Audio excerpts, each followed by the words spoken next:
Hi, let's talk about the EOS M50. The EOS M50 is a great budget camera to get excellent quality video. So let's do some basic overview and functions of this little camera. So here is the EOS M50. We have our lens cap, we have our on and off switch, our mode dial. I'm going to set my mode dial even before I turn it on to video. It's a little video camera there. And let's take the lens cap off. You want to make sure that nothing ever touches or scratches the lens. Be very careful not to do that because it can change the quality of your video and it can kind of ruin the lens for other people. So make sure that that doesn't get all fingerprinty and dusty. Turn it on, and now let's go over some settings. So you have a nice touch screen here, and we can do all of the settings from the touch screen. And you can just press Q and it brings you to your settings screen. So let me go through the settings that I use. I have my movie mode to manual, so it's this little M. So make sure that your movie mode is set to manual as well. Okay. Go back to Q. I set my AF method, which is how it autofocuses. Use the smiley face. This is for tracking, so it'll track your subjects, which is really nice. You don't have to make sure that you're poking everything. You poke a subject and it's going to track that subject, and if it recognizes the face, it's going to go to the face, which is really convenient. Let's go to the other settings here. Your movie recording size, you should set it to FHD 23.98. That is the closest you can get to like a really film looking look there. And then I set my white balance just for ease of use, set it to auto white balance. It just should say AWB. Here's your picture profile. I set my picture profile to neutral, which is the N here.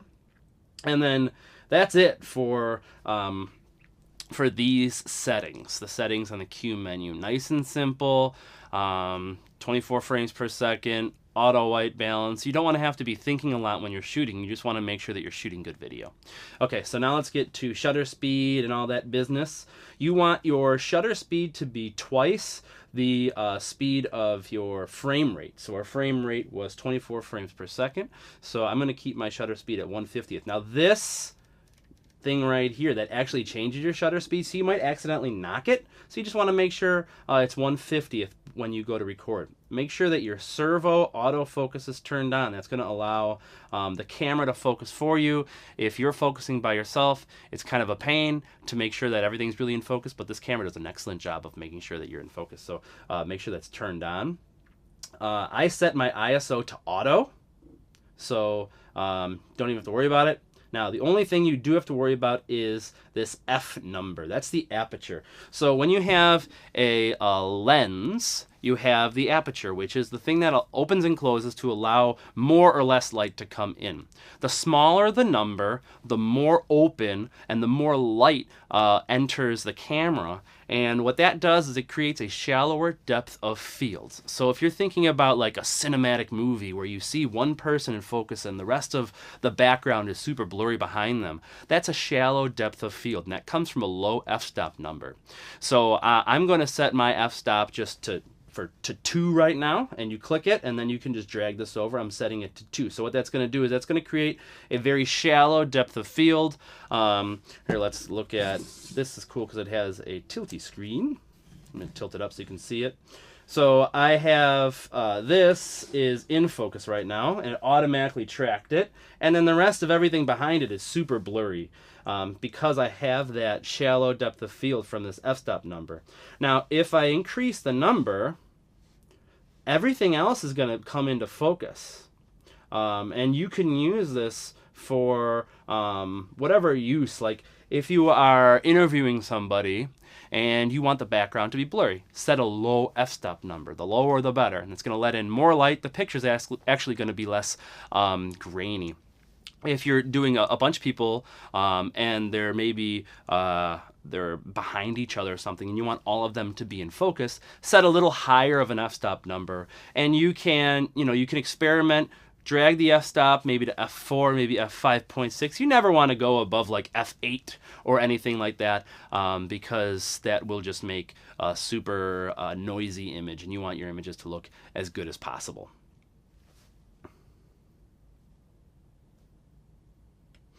And if you click on the shutter speed here, it shows, if you click on the shutter button, it shows your light meter. And your light meter is this little guy here. And you want it to be in the middle. And right now you can see actually that I'm a little too to the right. I'm actually overexposed because I'm in a studio. I have all these lights.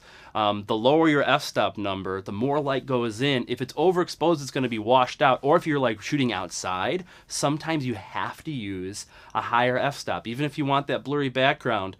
If you're overexposed, you can't fix that ever. So like right now, I'm checking my light meter. It's a little too hot, so I'm going to move my, I'm going to move to 2.8, and it fixed it. Now I'm correctly exposed. It's right in the middle, and you want to make sure that you're correctly exposed when you do your videos, because that's something that you cannot really fix in post-production with these files.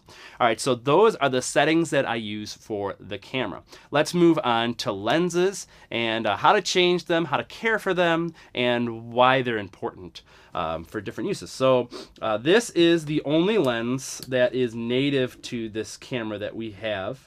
That's like a nice fast prime. So put your lens cap on, and we're going to be putting on this 50mm f1.8. So what the heck are all these numbers about? So we have the number here, which is the focal length, and then we have the f-stop here, which is the largest aperture you get, so how shallow of a depth of field you get. So the more expensive lenses, the smaller that number, because you can get more of that blurry background look. So 50mm, that is how tight the lens is. So this one is 22, this little guy's 22, this is 50. I'm actually recording with this one. This is an 85, so it's even tighter.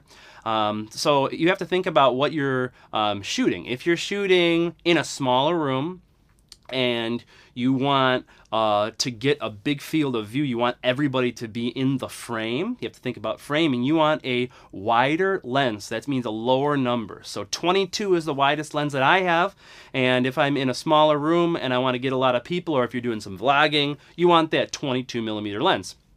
Now if you get tighter, this is 50, it is going to narrow your field of view. So if 22 is like this, 50 is like this, 85 is like this. The benefit of the zoomier lens, a higher number lens, is that you can zoom into your subject. You're closer to your subject. So if you're filming from farther away, you can get closer to your subject. And it also increases the amount of background blur. The higher number focal length you have, the more you can separate your subject from the background, which is pretty cool. So right now I have a 22 on there, and I'm going to show you how to change the lens. So I'm actually going to commit the most cardinal sin for cameras right now, is I'm going to show you the sensor, and I'm going to keep the sensor up. But before, I like to get everything ready. I like to get everything ready before I go to put my lenses on, just so that I'm limiting the amount of time that the lenses are off the camera. So this right now is the 50mm lens, and it has an adapter on it. This adapter allows you to mount the lens to the camera. But I'm going to show you how to mount lenses with the adapter because it's easier to see. So when you're putting a lens on, you want to make sure that your dots match up. So I'm going to put the lens on, the red dots match up, and you're going to turn it clockwise until it clicks. And then with this adapter, you have to make sure that you hold this down, pull it out, clockwise, clicks. You never want anything to touch the rear lens element. You want to make sure that you're not forcing anything. If it's difficult, you're doing it wrong, and you can break stuff. You don't want to break stuff. Also, this is the autofocus switch. You want to make sure that that's set to AF. All right, so the lens adapter is on. So what I'm going to do is I am going to take this off. So you have a button right here. You press the button that disengages the lens assembly mechanism. I made that up. I don't know what it actually is called. You have the sensor in there. You never want to touch it. You never want to get dust on it. So what I like to do is just turn it upside down and keep it away from any dust that's flying around in the air, because if you scratch that, if you get dust on it, camera needs to get repaired. You know, it's not something you could do yourself because it's a really sensitive thing. So I have my my lens cap off of my my lens here. I'm going to line up my dots. I got white to white, and I'm turning it to the right. Oh, that's cute. White to white, turn it to the right. You couldn't see that at all. Let me do that again, except I'll make it the camera this way. So I have this going there, white to white, and turn it to the right. Put that on a shirt. All right, so now we have our 50mm lens on there, and it's going to give me a tighter angle of view. So I have my same subject there. Got to make sure that your lens cap's off. Boop.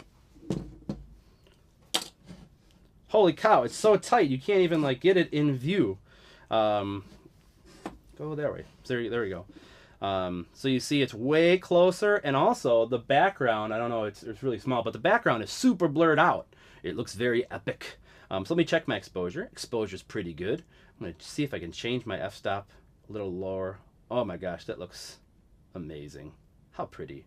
So that is how to change lenses. You just have to be really careful about taking the lenses off the camera, putting the lenses on the camera. I like to prep everything before I do it so it's as quick as possible, so that I'm making sure that there is there's not anything that can get in the way. You don't want to be scrambling like, where's my lens cap? Because you could scratch things. And if you're scrambling, if you're moving quickly, and if you're not thinking clearly, that's when mistakes happen. So if you're doing a long shoot, just have a procedure in mind, like, all right, I'm going to have everything out first, know where my lens caps are, so that I don't do something that I'm going to regret later with the care and maintenance of this equipment, because it's really nice and it's kind of expensive. So I have that on. Let's talk about audio. So we have a Rode receiver here. This is the receiver. It says RX for prescription, but I don't know. It's the audio receiver. So I'm going to put this on the put the screen away. Go away, screen. You're like totally in my business here. I'm going to put this on the hot shoe. This is called the hot shoe, and we have, you just put it on there, and then you're going to tighten this little screw. And now we are connected. Cool. So this actually receives the sound from the microphone, but you have to get the sound from the receiver into the camera. So let me show you how to do that. So you're going to take this little cable here. It's a 3.5mm cable. Some call it an aux cable. I don't, because I call it a 3.5mm cable. I want to sound way cooler than the others, you know. All right, so I have it connected here. You want to make sure that the screw end of it goes into the receiver, and then we have this little flap. Open the little flap. You plug your aux cable in there. Now, this is all set and ready to go. Let's talk about the mic. So this is a handheld Rode mic, and it has a power button on the bottom. So hold the power button until, does it change the color? It does. Look, you get like a little red light. And you could also, if you really want, you can open it up and it'll flash a number there. And that's the channel number. So now I need to turn on the receiver. So I'm going to just hold the power there. Rode Link 6. They're both set to the same channel. This is on. This is on. You know it works when it's thinking. There we go. See, now I have these two lines, and it's showing that I have some input here. On the camera itself, you can check to see if you're getting volume by pressing the info button. So the info button is right here. It's the one that says info. You press it until you get to, oh, I don't have my info button. Info button? Oh, drat. All right, so there is a screen that shows the volume, but trust me, the volume's working. So when you go to record using this microphone, it is a directional microphone. So you're thinking about the top of the microphone needs to face the audio source. So what I like to do is I like to do a hang loose away from my microphone, and it is facing my face. If it gets too close, it's going to be super muddy and poppy and garbled and distorted. You want it to be about this far away. If you are interviewing somebody, all you have to do if it's this far away is point it to them. You don't have to like do this or anything crazy.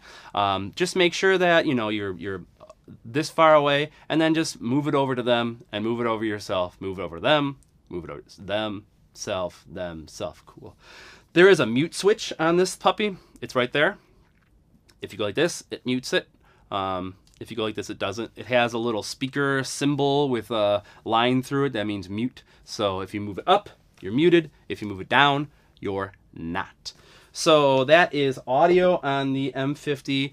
And next we're going to talk about stabilization.